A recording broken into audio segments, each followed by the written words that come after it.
अमेरिकी राष्ट्रपति Donald Trump के प्रशासन ने भारत समेत दुनिया के कुल 40 से ज्यादा देशों पर बेहद गंभीर आरोप लगाए।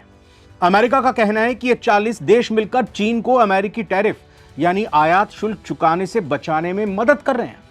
अमेरिका का यह सीधा आरोप है कि चीन अपना सामान भारत और दूसरे देशों में भेजता है, वहां उस पर मामूली रीपैकेजिंग या मेड इन इंडिया का ठप्पा लगता है और वही सामान चीनी माल अमेरिका के बाजारों में बिना भारी टैरिफ चुकाए बिक जाता है। मतलब चीन बच जाता है भारी टैरिफ से। डोनाल्ड ट्रंप के शीर्ष व्यापार सलाहकार पीटर नवैरो ने एक रिपोर्ट जारी की है जिसका नाम रखा गया है the great transshipment scam. Scam है इसके नाम के आगे रिपोर्ट में।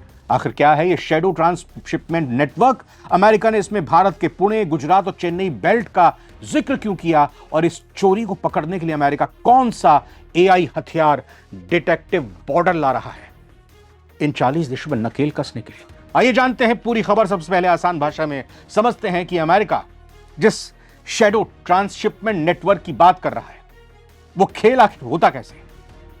जब अमेरिका ने चीनी सामान पर भारी भरकम टैरिफ लगाए तो चीन की कंपनीज ने टैक्स से बचने के लिए एक नया रास्ता ढूंढ निकाला। चीन से तैयार सामान सीधे अमेरिका भेजने के बजाय तीसरे देशों में भेजा जाता है, जैसे भारत, वियतनाम, मैक्सिको, जापान या मलेशिया या कोई और देश। वहां इन सामानों पर बहुत मामूली काम होता है, जैसे केवल पैकेजिंग बदलना, रीपैकेजिंग करना, नया बिल बनाना, रीलेबलिंग करना या स्क्रू ड्राइवर असेंबली। इसके बाद इस सामान की असली पहचान छिपाकर इसे मेड इन इंडिया या मेड इन वियतनाम बताकर अमेरिका में एक्सपोर्ट कर दिया जाता है। नतीजा क्या होता है? चीनी कंपनियों को अमेरिका का भारी टैरिफ देना नहीं पड़ता, अमेरिकी खजाने को अरबों डॉलर का चूना लगता है, कमाई कम होती है और चीन का माल बिना किसी रुकावट के अमेरिकी बाजार में बिक जाता है। अमेरिकी रिपोर्ट के मुताबिक इस नेटवर्क के जरिए हर साल 19 अरब से 26 अरब डॉलर यानी करीब 2 लाख करोड़ रुपए से ज्यादा के टैरिफ राजस्व का नुकसान अमेरिका को हो रहा है। व्हाइट हाउस की इस रिपोर्ट में भारत को टियर 1 यानी हाई रिस्क कैटेगरी में रखा गया है। बड़ी खतरनाक है भारत, यह बात रखी गई, यानी उन देशों में जहां जायज व्यापार की आड़ में चीनी माल की रीरूटिंग की सबसे ज्यादा आशंका है। सिर्फ इतना ही नहीं, पीटर नवैरो ने अपनी रिपोर्ट में सीधे तौर पर भारत को पुणे, गुजरात, चेन्नई इंडस्ट्रियल कॉरिडोर का नाम लेकर एक गंभीर उदाहरण दिया। पीटर नवैरो कहते हैं कि चीन से आने वाले इलेक्ट्रिक पंप और कंप्रेसर भारत के पुणे, गुजरात बेल्ट में पहुंचते हैं। वहां से वो भारतीय सामान बनकर अमेरिका के सिंसिनाटी, डेटन और कोलंबस जैसे शहरों में पहुंच जाते हैं। जो पंप पुणे से भारतीय बनकर निकलता है होता चीनी है, वो वास्तव में अमेरिकी मजदूरों की नौकरियां छीन रहा है। अमेरिका का यह कहना है कि भारत इस तरह से चीनी माल को लॉन्ड्रिंग करने का जरिया बन रहा है, जिससे अमेरिकी घरेलू उद्योग और मैन्युफैक्चरिंग को सीधा नुकसान पहुंच रहा है। रिपोर्ट जारी करने के बाद ट्रंप के सलाहकार पीटर नवैरो ने मीडिया से बात की और मीडिया से बात करते हुए उन्होंने साफ कहा कि भारत हमारी रडार स्क्रीन पर है, मतलब भारत पर हमारी नजर है। नवारो ने यह चेतावनी भी दी कि अमेरिका जो नए ट्रेड फ्रेमवर्क और नीतियां बना रहा है उनमें ऐसे देशों पर भारी जुर्माना और पाबंदियां लगाने के कड़े प्रावधान होंगे जो ट्रांसशिपमेंट का सहारा ले रहे हैं। इस कथित चोरी को पकड़ने के लिए अमेरिका अब एक हाईटेक हथियार ला रहा है जिसका नाम है डिटेक्टिव बॉर्डर। जी हां, सरहद का जासूस। ये एक advance artificial intelligence AI system है। ये एआई तकनीक अमेरिका आने वाले हर शिपमेंट के डेटा, उसके ओनरशिप लिंक, शिपिंग रूट और फैक्ट्री की उत्पादन क्षमता की रियल टाइम जांच करेगी। अगर किसी भारतीय कंपनी की क्षमता 1000 यूनिट्स बनाने की है लेकिन वो 10,000 यूनिट्स एक्सपोर्ट कर रही है तो ये एआई तुरंत लाल झंडी दिखा देगा, रोक देगा, रेड सिग्नल, नहीं आ सकते। ट्रंप प्रशासन का यह कदम ऐसे वक्त में आया है जब भारत और अमेरिका के बीच व्यापार और टैरिफ को लेकर जो टेंशन है, जो तनाव है, पहले से ही बना हुआ है। रूसी तेल की खरीद पर अमेरिकी धमकियों के बाद अब चीन के माल की ट्रांसशिपमेंट का यह आरोप दोनों देशों के व्यापारिक संबंधों को और भी उलझा सकता है। हालांकि भारत सरकार का रुख हमेशा से साफ रहा है कि भारत ट्रांसपेरेंट है, पारदर्शी नियमों के तहत व्यापार करता है और चीन +1 रणनीति के तहत वैश्विक कंपनियों के लिए एक वैध मैन्युफैक्चरिंग हब बनकर उभर रहा है।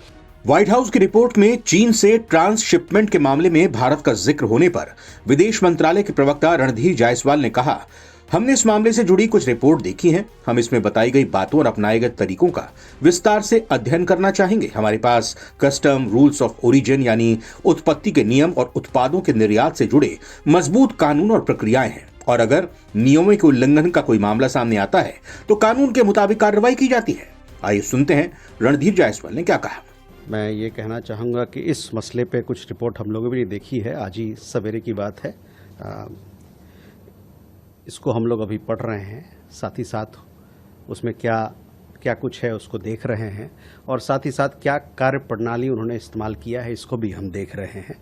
हमारे देश में जैसा कि जानते हैं कि हमने हमारी अपनी खुद की कानूनी व्यवस्था, चाहे कस्टम्स को लेके, रूल्स ऑफ ओरिजिन को लेके हो, चाहे निर्यात को लेके हो, वो काफ़ी मजबूत है, और किसी प्रकार का कोई उल्लंघन इस मामले में होता है तो उसको हम लोग कानून, जो हमारे कानून है उसके तरीके से हम उससे निपटते हैं।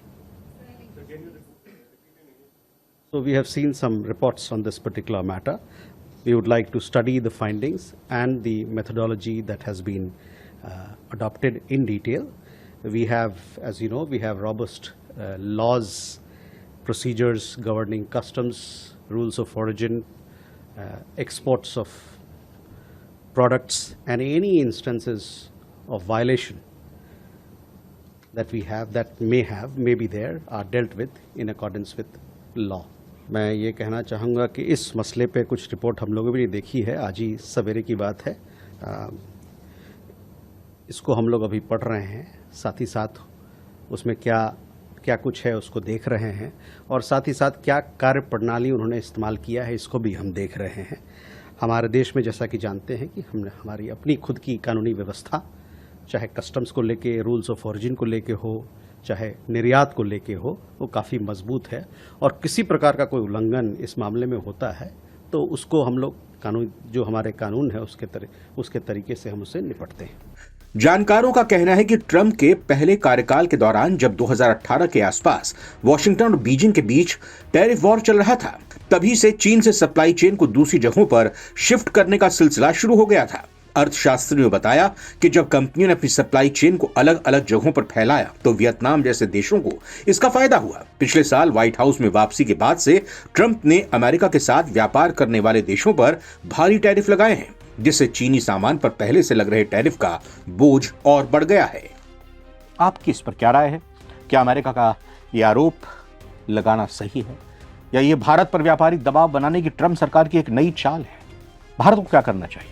प्लीज कमेंट सेक्शन में अपनी बेबाक और खुलकर राय रखिएगा। इंतजार है हमें। नमस्कार।